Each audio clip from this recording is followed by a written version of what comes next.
Hello guys welcome to my YouTube channel singurublog 07 को निश्चय support करी।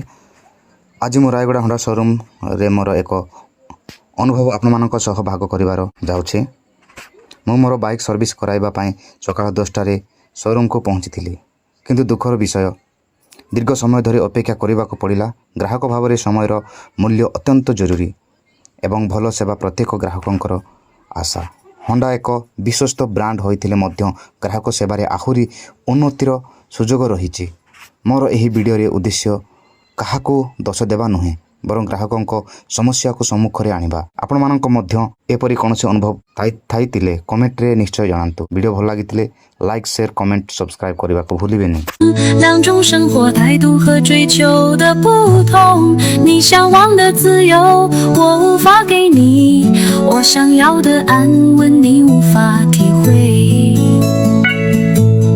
我们是两个灵魂，两种人生，两种生活态度和追求的不同。你说我太保守，我说你太放纵，我们的故事就这。मु एबे रायगड़ार रोहित कॉलोनी रे अछि। यह एक सुंदर और शांत परिवेशर अंचल। एठार लोक माने सरल और मिलनसार दैनंदिन जीवन विभिन्न दृश्य एठारे देखा मिले। रोहित कॉलोनी रायगड़ा सहर रे एक परिचित स्थान। एठारे परिवेश सौंदर्य मन को आकर्षित करे। आपण माने मध्य एही स्थान को आसी अनुभव करि परिबे। एहार दृश्य देखि समस्ते और विचलित होंती। वीडियोटी भल लागिले निश्चय शेयर करी।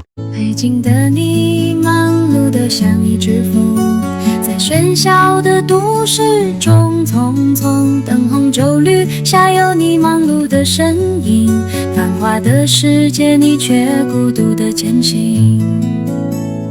你讲的你说你就像一朵莲，在宁静的古城中安然微风轻拂着有你美丽的容颜。悠然的生活你却渴望着冒险。我们是两个灵魂，两种人生。 आसतु पुणी एबे जीवा फाइनाली आम आईसीआर कॉलेज ग्राउंड को। यह ग्राउंड छात्र छात्री क्रीड़ा अभ्यास और विभिन्न सांस्कृतिक कार्यक्रम एक प्रमुख केन्द्र। प्रतिदिन एठारे अनेक युवक युवती निज प्रतिभा को विकसित करने अभ्यास करुवा देखा मिले। सकाळ और संध्या समय यह स्थान परिवेश बहुत सुंदर और आकर्षणीय लगे। खेल प्रेमी और छात्र छात्री यह ग्राउंड एक प्रेरणार स्थान। आसतु आमे खेल को प्रशंसा देवा एवं सुस्थ जीवन शैली को अपनाइबा। वीडियो को भल लगे share like share comment subscribe निश्चय करेंगे।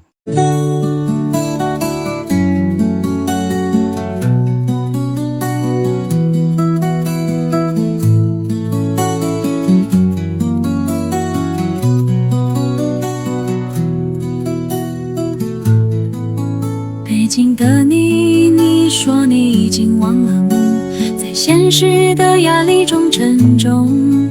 高楼大厦间有你疲惫的脚步。